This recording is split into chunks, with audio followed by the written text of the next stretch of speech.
you would have thought that this 61 billion reduction is somehow the end of the world and everything better. So we've been fighting ever since.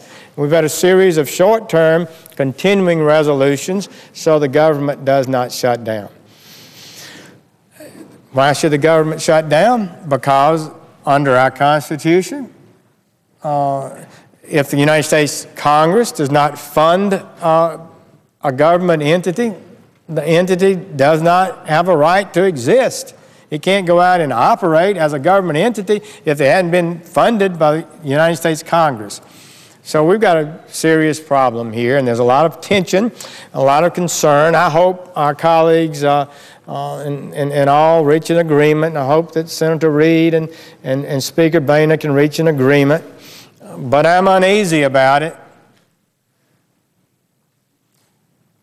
And frankly, I'm not happy about some of the things that have been occurring. Let me just show you what our Senator Reid, our Democratic leader, has been saying.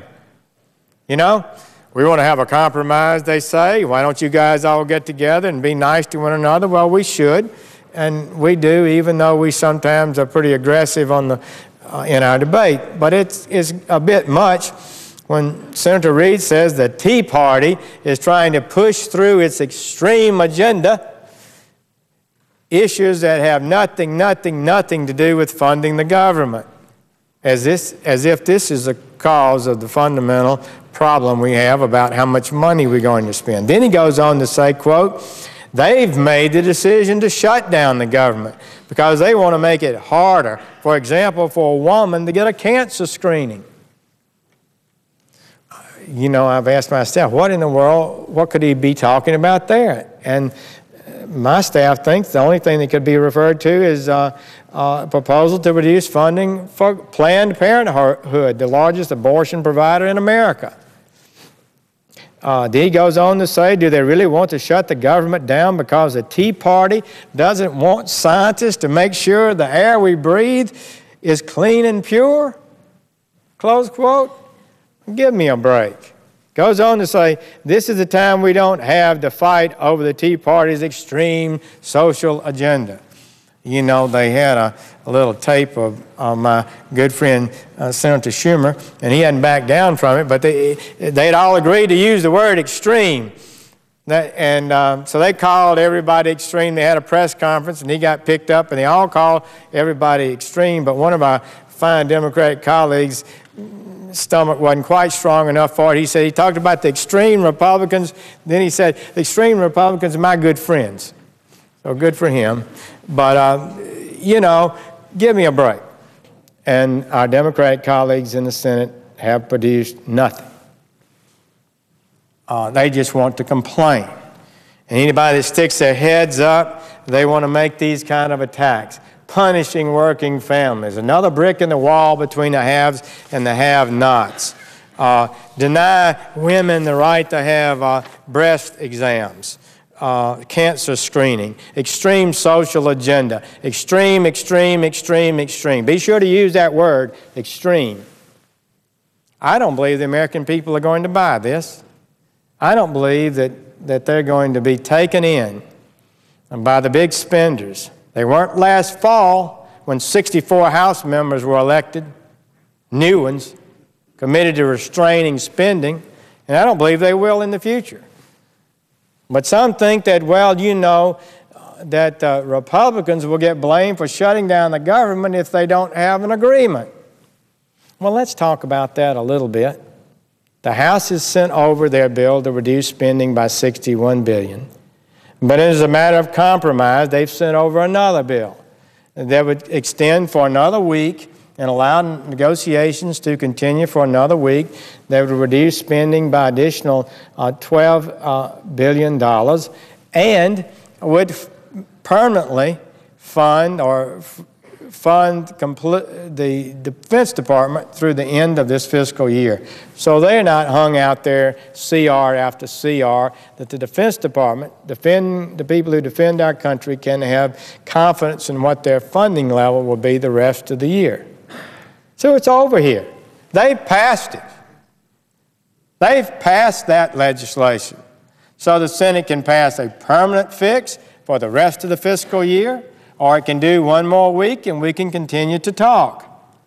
But it's hard for me to imagine how the Republican House, which has sent two good pieces of legislation over here, ought to be blamed when the Senate has passed nothing. They brought up nothing. And it's a bit odd to me also now that the president said, well, I'm going to veto it. You know, he's been acting in the role. I saw one of the commentators this morning say the president wants to act like the good daddy and try to get the House together and the Senate together and put his arm around them and sort of be the